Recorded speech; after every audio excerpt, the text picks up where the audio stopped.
প্রিয় দর্শক, আসসালামু আলাইকুম। আমন্ত্রণ সংবাদপত্র ও সংবাদ মাধ্যমগুলোর শীর্ষ সংবাদ নিয়ে বিশ্লেষণধর্মী অনুষ্ঠান ফ্রন্ট পেজে।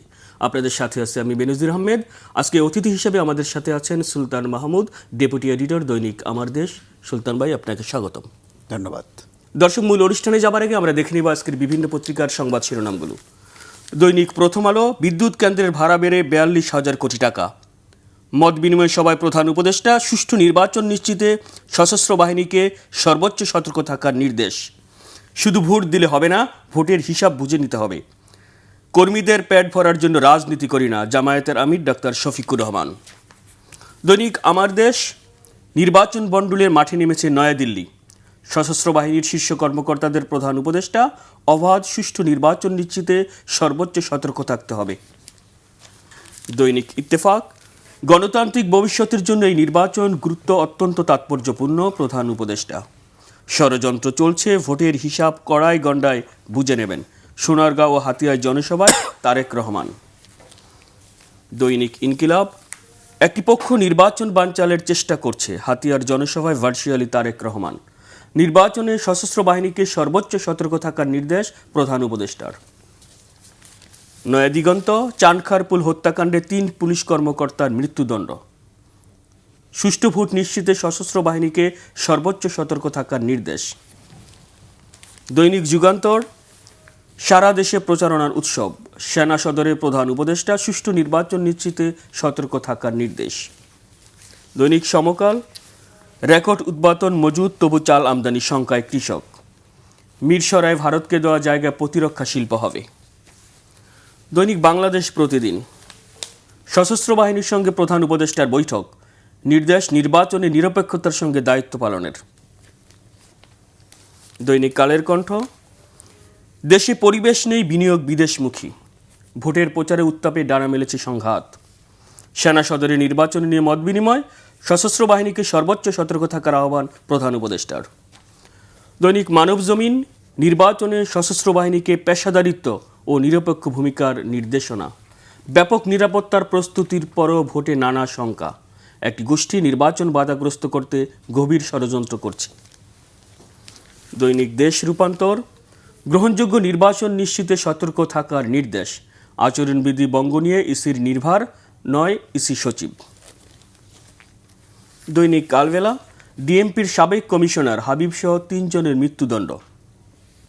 নির্বাচন বাধাগ্রস্ত করার গভীর ষড়যন্ত্রে লিপ্ত একটি গোষ্ঠী। দৈনিক বণিক বার্তা, শিক্ষা খাতে রাজনৈতিক দলগুলোর প্রতিশ্রুতিতে নতুনত্ব কম। সেনা সদরে মত বিনিময় সভায় প্রধান উপদেষ্টা, গ্রহণযোগ্য নির্বাচন নিশ্চিতে সশস্ত্র বাহিনীকে সর্বোচ্চ সতর্ক থাকার নির্দেশ। The daily star, Chankharpul killings, x DMP chief Habibur, 2 others to die.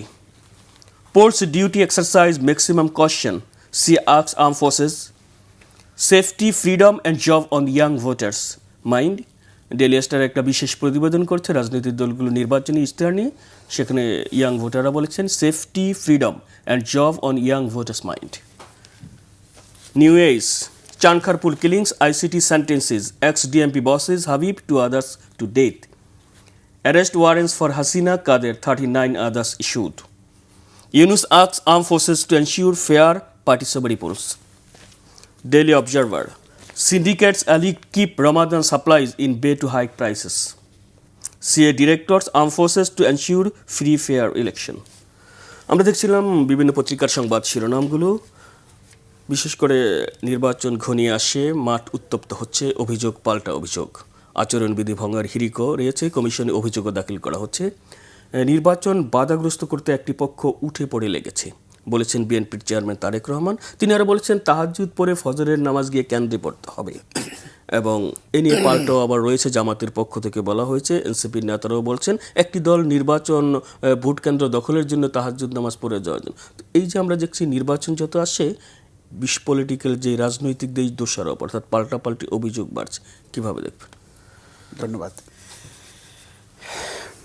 নির্বাচন, ত্রয়োদশ নির্বাচনকে সামনে রেখে যে পাল্টাপাল্টি অভিযোগের কথা আপনি বলছেন, দুঃখিত, সেটি আপনি, আমরা সবাই দেখতে পাচ্ছি। বিশেষ করে আমরা যারা সাধারণ জনগণ বা আমরা একটু অনেকের চেয়ে একটু সচেতন থাকি, যেহেতু গণমাধ্যম কর্মীর হিসেবে আমরা কাজ করি, আপনি এবং আমরা। সেক্ষেত্রে আপনি দেখবেন যে এই যে পাল্টাপাল্টি অভিযোগ, এই মন্দ সংস্কৃতি, এটির বিরুদ্ধে যুগ যুগ ধরে কিন্তু মত তৈরি করা হয়েছে যে না, এটি গণতন্ত্রের সৌন্দর্যকে ক্ষুণ্ণ করে। কিন্তু শেষ বেলায় আমরা এসে দেখি প্রত্যেকটি নির্বাচনে যেখানটাতে গণতন্ত্রের সুন্দর ব্যবহার বা প্রয়োগ বা আমরা যেটিকে বলি সৌন্দর্য, সেটিকে ক্ষুণ্ণ করার যে অপচেষ্টা, সেটি যারা বলেন তারাই আবার করেন, তাদের ভিতর থেকেই এসছে। তো এবারও তার ব্যত্যয় আমরা খুব আশান্বিত হয়েছিলাম যে দীর্ঘদিন ধরে যে গণতন্ত্রহীন বাংলাদেশ, ভোটাধিকারহীন বাংলাদেশ, সেই বৈষম্যের যে বাংলাদেশ, সেই জায়গা থেকে ঘুরে দাঁড়াবে এবং সেজন্যই একটি গণতান্ত্রিক সরকার ক্ষমতায় আসবে এবং সেই ব্যবস্থার জন্যই এই আত্মহত্যা, এত আহত নিহত এত কিছু ঘটল। কিন্তু আমরা, আপনি শুরুতেই যেটি বলেছেন, দিন যত ঘনিয়ে আসছে ততই অভিযোগ পাল্টাপাল্টি বাড়ছে। এটি আসলে সুখকর নয়। এক একজনের বক্তব্যকে বাঁকাভাবে চিত্রায়িত করছে, বিশ্লেষণ করছে। আমি ধরে নেন বিএনপি চেয়ারপারসন তারেক রহমান যে কথাটি বলেছেন তাহাজ্জুদের নামাজ পড়েই, তো এটি কেন বলেছেন? আপনি গত ৩-৪টি নির্বাচনে কি হয়েছে আমরা দেখেছি। রাতের ভোট, আমিডামি নির্বাচন, বিনা ভোটের নির্বাচন, এগুলো তো আমরা দেখেছি। তো সেই প্রেক্ষিতে একটি রাজনৈতিক দলের প্রধান হিসেবে তার কাছে তো বহুমাত্রিক খবর আসে, খবর রাখে। আবার যদি কোনোভাবে এই ভোটকে ভুলুণ্ঠিত করবার জন্য পতিত শক্তি কি বসে আছে? তারা তো ওত পেতে আছে, দেশের ভেতরে থেকে এবং দেশের বাইরে থেকে। সেখানে যাতে কোনো ধরনের বিশৃঙ্খলা না হতে পারে, অতীতের যে প্র্যাকটিস, 1.5 যুগেরও বেশি সময় ধরে যে প্র্যাকটিস হয়েছে, সেটি যাতে না হতে পারে, সেখান থেকেও তো উনি এই কলটি করতে পারেন। কিন্তু নব্য সৃষ্ট একটি দল, তরুণদের দল, তাদের কাছ থেকে কিন্তু মানুষ সহনশীলতা আরও বেশি আশা করে, তাদের কাছ থেকে কিন্তু নতুন কিছু আশা করে। আমরা বলে থাকি অতীতে পুরনোদের যা দেবার দেয়া হয়ে গেছে, কেউ কেউ কিন্তু এই প্রচারণা বলছে নতুনদের দিতে লাগবে। তো নতুনদের ভেতর থেকে যদি এই হিংসাত্মক, ঘৃণাত্মক, যেটিকে আমরা আমাদের ভাষায় বলি হেট স্পিচ, সেটি যদি ছড়িয়ে দেয়া হয়, সমাজে বিভেদ, বিশৃঙ্খলা আরও বাড়বে। তো তারা, এই রাজনৈতিক দল, আমি কোনো একটি রাজনৈতিক দলের কথা বলছি না, যারা নির্বাচনে পার্টিসিপেট করেছে, অংশ নিয়েছেন, প্রত্যেকটি রাজনৈতিক দলের সহনশীল আচরণ করা উচিত এবং বড় মতে ক্ষুব্ধ না হয়ে সেটিকে গ্রহণ করার জায়গাটা কিন্তু আমাদের দেখবার দরকার। সেটি শুধুমাত্র রাজনৈতিক দলের পাশাপাশি রাজনৈতিক দলের কর্মী সমর্থক, আমরা যেটিকে কোনোভাবেই আমরা প্রত্যাশা করি নাই বা দুঃখিত, যা চাই নাই, এই যে হিংস্রতা নির্বাচনকে কেন্দ্র করে, এই যে পিটাপিটি, এই যে মারামারি, যা কিছু শুরু হয়েছে, এটি সুখকর নয়। এটিতে কিন্তু অতীতের যে স্বৈরাচার, সেটিকে উস্কে দেবে। তারা কিন্তু সুযোগ সন্ধান করছে। এই রাজনৈতিক গণতান্ত্রিক আন্দোলনের ধারাবাহিকতা বা গণতন্ত্র ফিরিয়ে আনতে যে নির্বাচনের পথে দেশ হাঁটছে, সেই পথকে বাধাগ্রস্ত করতে পারে যদি রাজনৈতিক দলগুলোর ভিতরে সহনশীলতা না থাকে, না আসে, বা তারা সেটির যদি পরিচর্যা না করেন। তো এক্ষেত্রে আপনি যেটা বলছেন, সম্প্রতি চট্টগ্রামে তারেক রহমান বিশ্ববিদ্যালয়ের শিক্ষার্থীদের সাথে একটা আপনার পলিসি, আপনার মত বিনিময় করেছেন। সেখানে কিন্তু উনি বলেছেন যে এই যে দোষারোপের রাজনীতি থেকে যদি কিভাবে বেরিয়ে আসা যায়, তরুণদের তিনি পরামর্শ চেয়েছেন। তো আপনি কি মনে করছেন যে আমাদের এই যে সংস্কৃতি থেকে আগামীতে বেরিয়ে আসা সম্ভব হবে? দেখেন, আমি তো সবসময় পজিটিভ থাকতে চাই। নেগেটিভ যা কিছু সেখান থেকে বেরিয়ে আসতে চাই। এই যে উনি যে প্রত্যাশা করেছেন বা ছাত্রদের কাছে বলেছেন, শিক্ষার্থীদের কাছে, এই বার্তাটি যদি প্রত্যেকটি শিক্ষার্থীকে আপনি যদি উৎসাহিত করতে পারেন, কার্যকর করতে পারেন, তাদের মনের ভিতরে গেঁথে দিতে পারেন, তাহলে কিন্তু সম্ভব। কিন্তু এটি যদি শুধুমাত্র বলার জন্য বলা, এক পক্ষ বলছে অন্য পক্ষ সেটির পাল্টাটা করছে, বা উনি বলছেন দলীয় চেয়ারম্যান হিসেবে, দলের শীর্ষ ব্যক্তি হিসেবে, কিন্তু ওনার দলের ভেতরের আবার কেউ কেউ সেটির বিপক্ষে কাজ করছেন বা বিপরীতটি করছেন, তাহলে হয়তো কষ্টসাধ্য হবে। বাট এই যে দোষারোপের রাজনীতি থেকে টুডে অর টুমোরো, বা 54 বছরে হয় নাই, আগামীতে হবে না, এমনটি বলার কোনো কারণ নেই। হতেই পারে, অনেক কিছু বদলেছে আমাদের দেশের, অনেক ভালো কিছু হয়েছে। আপনি শুধুমাত্র চোরতন্ত্রের কথা বলবেন, লুটেরাতন্ত্রের কথা বলবেন, গণতন্ত্রহীনতার কথা বলবেন, এর বিপক্ষে উল্টা দিকেও তো আমাদের অনেক অর্জন আছে। তা আমি মনে করি যে তারেক রহমান আজকে যদি বিশ্ববিদ্যালয়ের শিক্ষার্থীদের যে আহ্বান করেছেন যে দোষারোপের রাজনীতি থেকে বেরোতে হবে, এটিকে যদি উনি কার্যকর করতে চান এবং প্রত্যেকটি বিশ্ববিদ্যালয়, প্রত্যেকটি শিক্ষাঙ্গনে যদি এই বার্তা ছড়িয়ে দেওয়া যায় এবং সেটির চর্চা করা যায়, তাহলে নিশ্চয়ই বাংলাদেশে একদিন এই পরনিন্দা, পরচর্চা এবং এই যে দোষারোপের যে রাজনীতি, সেখান থেকে বেরিয়ে আসতে পারবে এবং সুষ্ঠু গণতান্ত্রিক এবং রাজনৈতিক পরিবেশ তৈরি হবে দেশে। জামায়াতের আমির ডক্টর শফিকুর রহমান গতকাল বলেছেন, বিএনপিকে নিয়ে একসাথে আন্দোলন করতে গিয়ে অনেক ছাড় দিয়েছে জামায়াত, ভবিষ্যতে আর কোনো ছাড় দেবে না। উনি আরেকটা বলেছেন যে জামায়াত কাউকে পরোয়া করে না, কেউ যদি কেন্দ্র দখল করতে যায় তাহলে আঙুল কেটে দিবে যে হাত দিয়ে হতে। তো তার এ ধরনের বক্তব্য কিভাবে দেখছেন? ধন্যবাদ। উনি একজন ডাক্তার, আমি জানি না উনি সার্জারির ডাক্তার কিনা, আঙুল কেটে দিতে চাইছেন কেন? একজন রাজনৈতিক নেতা, আমি ওনার প্রজ্ঞা, ওনার মেধা মনন নিয়ে কোনো প্রশ্ন তুলতে চাই না, কিন্তু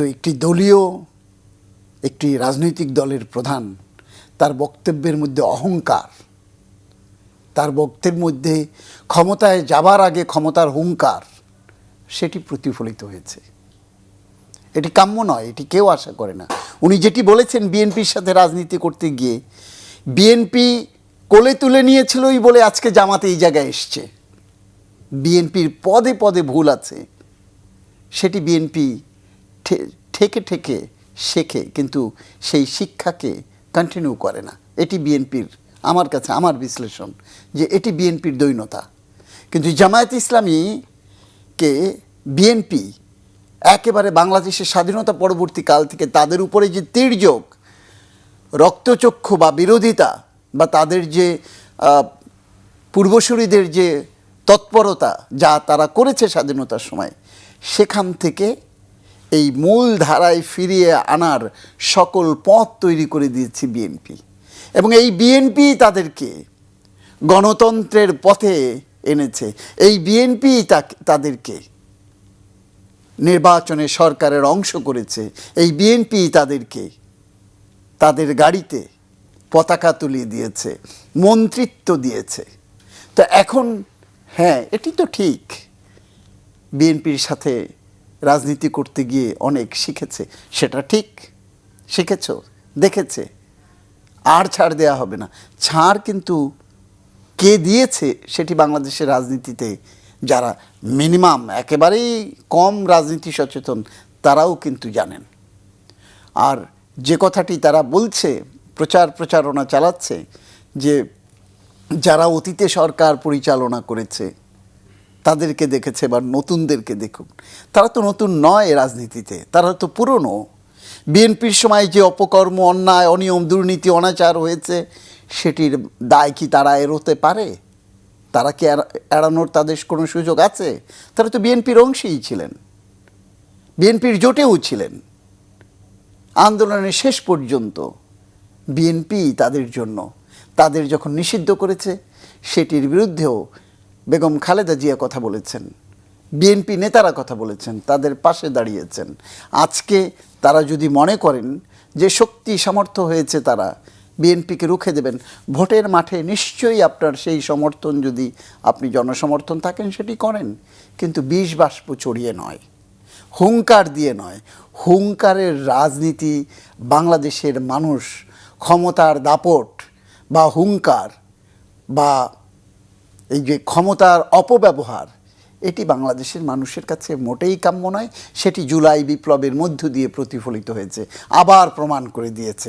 পাকিস্তানের রক্তচক্ষুকে বাংলাদেশের জনগণ, বাংলার জনগণ যেভাবে ৭১-এ সেটিকে পাল্টে দিয়েছিল, তাদেরকে রুখে দিয়েছিল, জুলাইতেও শেখ হাসিনা এবং শেখ হাসিনার দোসর যারা ছিল তাদের রক্তচক্ষুকে ভয় না পেয়ে রাজপথে নেমে বুক চিতিয়ে দিয়ে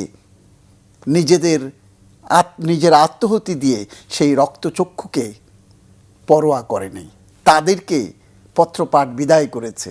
বাংলাদেশে গণতন্ত্র মনা মানুষ এটি পারে, অতএব রক্তচক্ষু দেখানো যাবে না।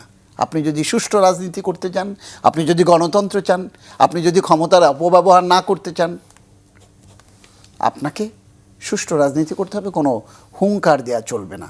ক্ষমতায় যাবার আগেই একটি কথা প্রবাদ বলা হয়, হাসার আগে হেসে দিও না। আজকে কোনো রাজনৈতিক দলের যে আচরণ বা হুঙ্কার বা তৎপরতা বা দাম্ভিকতা, সেটিতে দেখে এবং তাদের যে বক্তব্য, সেটি দিয়ে নজরুলের ওই কবিতা মনে পড়ে, হায় ভজনালয় তোমার মিনারে চড়িয়া ভণ্ড গাহে স্বার্থের জয়। এটি যেন না হয় বাংলাদেশে, সেই প্রত্যাশা রাখতে চাই।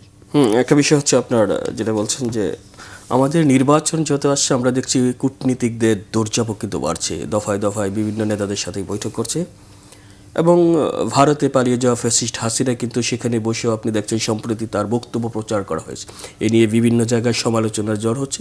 খোদ ভারতীয় গণমাধ্যমেও এর বিরোধিতা করা হয়েছে যে একজনকে ভারত তো তাকে পাঠানোর বিষয়ে কোনো রেসপন্সই করছে না, বাংলাদেশের কূটনৈতিকভাবে কয়েক দফায় চিঠি দেওয়া হয়েছে, কোনো রেসপন্স করছে না।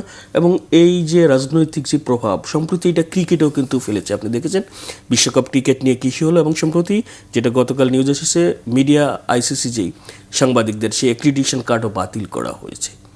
কিভাবে দেখছেন? ধন্যবাদ। দেখেন,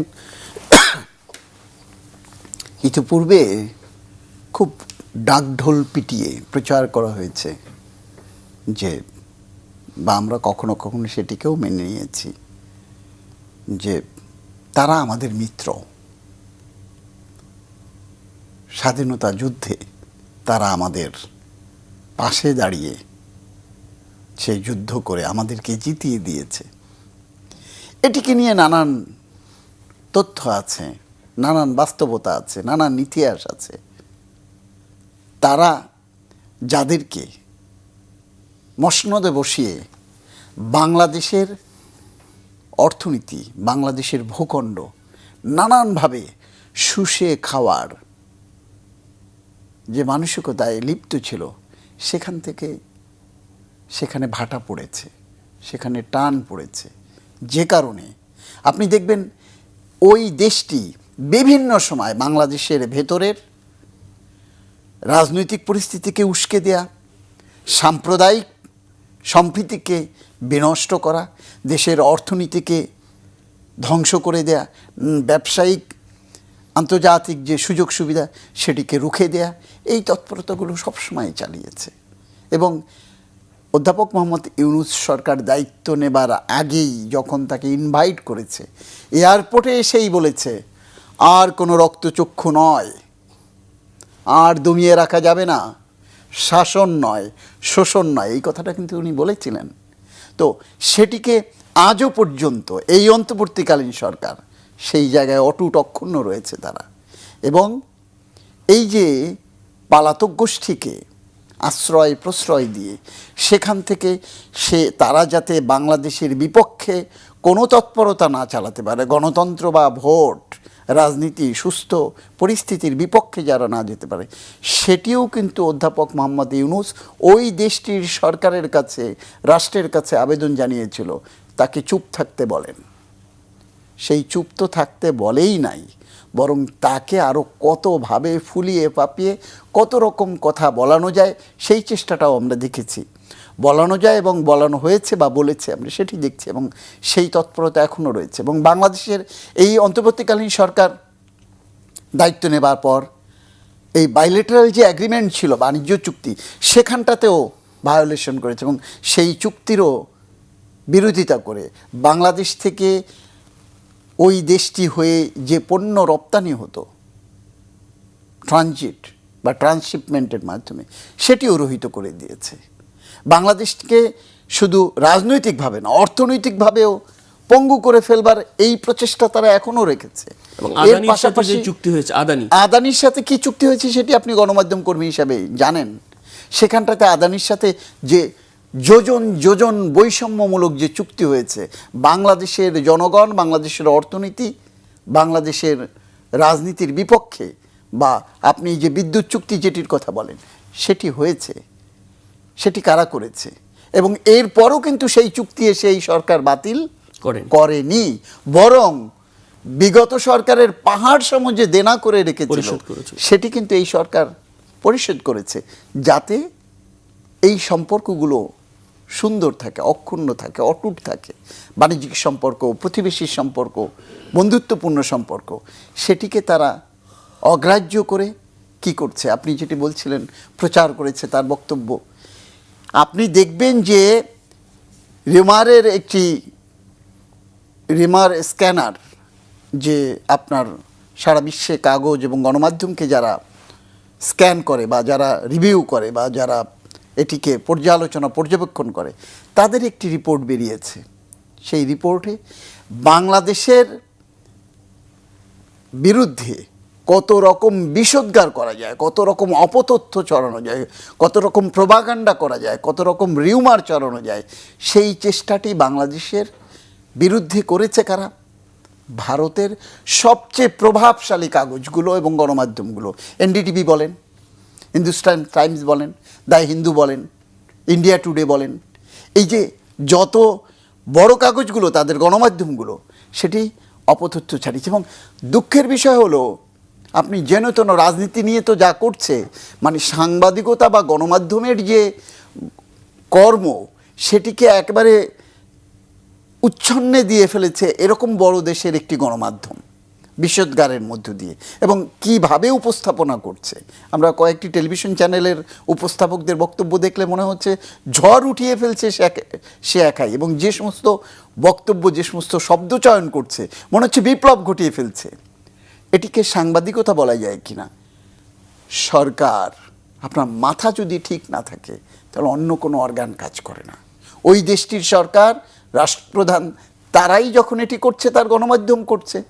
আপনি দেখবেন এই যে রুমার স্ক্যানার যেটা করেছে, যে জরিপটি করেছে, সেখানটাতে বাংলাদেশের সবচেয়ে সেন্সিটিভ, আমরা যেটিকে স্পর্শকাতর বিষয় বলি, সাম্প্রদায়িক সম্প্রীতি, সেটির যতগুলো কাগজ স্ক্যান করেছে, যতগুলো গণমাধ্যমে স্ক্যান করেছে, তার মধ্যে 58%ই হলো আপনার সাম্প্রদায়িক সম্প্রীতিকে উস্কে দেয়া, বিশৃঙ্খলা লাগিয়ে দেয়া, মানে অপতথ্য ছড়িয়ে, উস্কানিমূলক বার্তা ছড়িয়ে সেটি করা।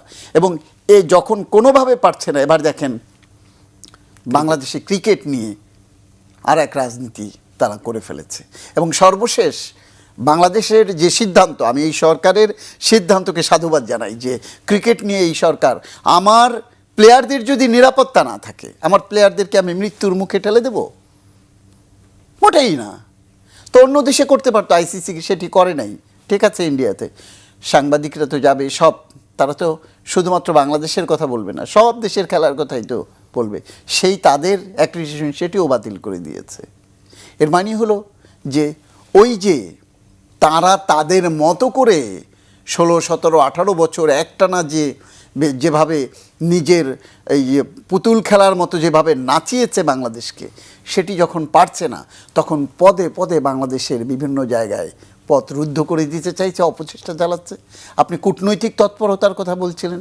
কূটনৈতিক তৎপরতা একটি গণতান্ত্রিক ব্যবস্থায় বা নির্বাচনের পথে যখন হাঁটে, সেটির যারা উন্নয়ন অংশীজন যারা থাকে, বা উন্নয়ন অংশীদার যারা থাকে, বা আমাদের জাতিসংঘ থেকে শুরু করে সারা বিশ্বে আমাদের শরীর যারা, তারা কিন্তু সেটিকে পর্যালোচনা করে, পর্যবেক্ষণ করে কিভাবে হচ্ছে, একটি দেশ কেমন আছে, সেটি কিন্তু ইন্টারন্যাশনালি দুটি বিষয়ের উপরে প্রায়োরিটি দেওয়া হয়। একটি হলো ওই দেশের নির্বাচন কেমন হয়, আরেকটি হলো ওই দেশের গণমাধ্যম কিভাবে কাজ করতে পারছে কি পারছে না, স্বাধীনভাবে ওই দেশের গণমাধ্যম স্বাধীনভাবে কাজ করতে পারছে কি পারছে না, এই দুটি বিষয়কে সর্বাগ্রে প্রায়োরিটি দেওয়া হয়। তো সেক্ষেত্রে নির্বাচনে গণতন্ত্র পুনঃপ্রতিষ্ঠার যে গণতন্ত্র ভুলুণ্ঠিত হয়েছিল সেটি পুনঃপ্রতিষ্ঠার একটি প্রচেষ্টায় আছে। সেটি সঠিক পথে আছে কি না, সেই জন্য আমাদের দেশে যে সমস্ত দূতাবাস আছে, আমাদের আন্তর্জাতিক সংস্থা যেগুলো আছে, তাদের যারা প্রতিনিধি আছেন তারা সেটিকে পর্যালোচনা করছেন। নানান সহায়তা ইউরোপিয়ান ইউনিয়ন থেকে শুরু করে আপনি আমেরিকার নতুন অ্যাম্বাসেডর বাংলাদেশে এসে তো তিনিও বলছেন যে আমরা ওয়াচ করব, আমরা পর্যবেক্ষণ করব, আমরা ভালোর পক্ষে থাকব। আমি সাধুবাদ জানাই তাদেরকে। তো এই কূটনৈতিক যে তৎপরতা সেটি থাকবে এবং ওই কূটনৈতিক তৎপরতার মধ্য দিয়ে বাংলাদেশকে বহিরাষ্ট্রের যদি কোনো রাষ্ট্র, যেটি আমরা জানি কারা কারা করতে চায়, যদি কোনো দূরভিসন্ধিমূলক তৎপরতার সম্পৃক্ত হয়, সেটিও কূটনৈতিক তৎপরতার মধ্য দিয়েই সেটিকে রহিত করতে লাগবে। এবং আমি মনে করি সরকার সেই বিষয়গুলোতে সচেতন আছে এবং এ ধরনের কোনো তৎপরতা হলে অন্যান্য দেশকে সাথে নিয়ে একটি দুটি দেশ যদি কোনো অপতৎপরতা চালায় সেটিকে রুখে দেবে ইনশাআল্লাহ। প্রধান উপদেষ্টা গতকাল সেনাবাহিনীর শীর্ষ বিশেষ করে সশস্ত্র বাহিনীর কর্মকর্তাদের সাথে বৈঠক করেছেন, আপনি দেখেছেন, প্রত্যেকটা পত্রিকায় শিরোনাম করেছে। সেখানে বলেছেন নির্বাচন অংশগ্রহণমূলক, শঙ্কামুক্ত, সুষ্ঠুভাবে সম্পন্ন করতে তিনি সর্বোচ্চ সতর্ক থাকার নির্দেশ দিয়েছেন সেনাবাহিনীর কর্মকর্তাদের এবং নিরপেক্ষ থাকার নির্দেশ দিয়েছেন। তো আমরা দেখেছি যে এত কিছুর পরই যথেষ্ট প্রস্তুতি থাকা সত্ত্বেও নির্বাচন নিয়ে কেমন যেন একটু উৎকণ্ঠার শঙ্কা রয়েছে এবং নির্বাচন কমিশন বলছে তারা প্রস্তুত আছে। আবার অনেক রাজনৈতিক দলগুলোর পক্ষ থেকে বলা হয়েছে লেভেল প্লেইং ফিল্ড নেই, অভিযোগও দাখিল করা হয়েছে। গতকাল নির্বাচন কমিশন প্রেস কনফারেন্স করে বলে দিয়েছে সব রাজনৈতিক দলের জন্য উইন উইন সিচুয়েশন আছে, মানে লেভেল প্লেইং ফিল্ড আছে এবং সবাই যে যার মতো করে সভা সমাবেশ করতে পারছে। এখনো পর্যন্ত লেভেল প্লেইং ফিল্ড নাই, এটি মাঠের রাজনীতি, মাঠের চিত্র এখনো পর্যন্ত বলছে না। ওই যে বললাম যে দোষারোপের রাজনীতি, কাউকে না কাউকে দোষারোপ করতে হবে। দিন শেষে আমি একজনকে মন্দ একজনের ঘাড়ে বন্দুক না রেখে ঘুমাই কি করে, এই মানসিকতা যে আছে, কখনো সরকারের উপরে, কখনো নির্বাচন কমিশনের উপরে, এরপর না পারলে ভাইয়ে ভাইয়ে মানে একে অপরের উপরে একটা দোষারোপ, দোষ চাপিয়ে তারপরে বেলা শেষে বাড়ি ফেরবার একটি প্রচেষ্টা, সেটি তো আমরা দেখছি। আপনি প্রধান উপদেষ্টার কথা বলছেন, সেনাবাহিনীকে বলেছে তাদের সাথে মিটিংয়ে সুষ্ঠু সুন্দর নির্বাচন করবার জন্য তাদের তৎপর থাকা বা সতর্ক থাকতে বলেছেন। আপনি গণপ্রতিনিধিত্ব অধ্যাদেশ 1972 আরপিও সেটিকে সংশোধন করা হয়েছে। আমার যতটুকু মনে পড়ে এ পর্যন্ত 18তম সংশোধন, এই নাসির কমিশনের সংশোধনটি 18তম সংশোধন। সেই সংশোধনীতে একটি পরিবর্তন আনা হয়েছে, অনেকগুলো পরিবর্তন আনা হয়েছে। তার মধ্যে একটি পরিবর্তন হলো আইন শৃঙ্খলা রক্ষাকারী বাহিনীর সংজ্ঞায়ও পরিবর্তন আনা হয়েছে। সেই সংজ্ঞায় পরিবর্তন এনে কি করা হয়েছে, সশস্ত্র বাহিনীকে তারাও এখন আইন শৃঙ্খলা রক্ষাকারী বাহিনীর সদস্য, যেটি এর আগে আওয়ামী লীগ সরকার সেটিকে রহিত করেছিল। এটি কিন্তু আগেও ছিল, সেটিকে রহিত করেছিল তাদের হীন উদ্দেশ্য চরিতার্থ করবার জন্য। সেটিকে আবার পুনঃপ্রতিষ্ঠা করেছে নাসির কমিশন। এর মধ্য দিয়ে ইলেকশন কমিশনকে ক্ষমতায়িত করা হয়েছে, ক্ষমতাবান করা হয়েছে, শক্তিশালী করা হয়েছে। সেটির কারণ হলো নির্বাচনে যদি কোনো জায়গায় সশস্ত্র বাহিনীর প্রয়োজন হয়, সশস্ত্র বাহিনীকে প্রয়োজন হয়, যেখানে নৌবাহিনীর প্রয়োজন হবে, যেখানে বিমান বাহিনীর প্রয়োজন হবে, যেখানে সেনাবাহিনীর প্রয়োজন হয়, সেটি যেন নির্বাচন কমিশন বললেই সেই জায়গাতে ডিপ্লয় করতে পারে দ্রুত। কারণ আগের যে ব্যবস্থা শেখ হাসিনা সরকার করেছিল সেটি ডিপেন্ড করতো রাষ্ট্রপতি না বলা পর্যন্ত, ওখান থেকে অনুমোদন না। কারণ আপনি জানেন সশস্ত্র বাহিনীর প্রধান সর্বাধিনায়ক রাষ্ট্রপতি। তো আমাদের আগের রাষ্ট্রপতি কেমন পুতুল ছিল, পাপেট ছিল, সেটা আমরা জানি। এখনকারটা নাই বললাম, আমরা রাষ্ট্রপ্রধান, তো শ্রদ্ধা তো রাখতেই হবে আমাদেরকে। তো সেই জন্য ইলেকশন কমিশন যাতে ইলেকশন কমিশনের মতো কাজে লাগাতে পারে সেই জন্য সংজ্ঞায় পরিবর্তন হয়েছে। এবং প্রধান উপদেষ্টা সে কারণেই হয়তো বলেছে, কারণ তাদেরকে যেখানটাতে যদি কোনো বিশৃঙ্খলা বা যদি কোনো অশান্তি, অপ্রীতিকর ঘটনা, যেখানে যাকে ডিপ্লয় করবার দরকার, যেখানে যাকে পাঠানো দরকার সেখানে পাঠাবে, এবং তারা যেন সঠিকভাবে অতীতের মতো পক্ষপাততুষ্ট জিয়াউল হাসান যাতে আবার না হয়ে যায় কেউ। ওকে, আমরা সেই জন্যই অনুষ্ঠানের হয়তো একেবারেই শেষ প্রান্তে, আপনাকে ধন্যবাদ। প্রিয় দর্শক, ফ্রন্ট পেজ আজ এই পর্যন্তই। আগামীকাল দেখা হবে ঠিক একই সময়ে। ভালো থাকুন, সুস্থ থাকুন, শুভ সকাল।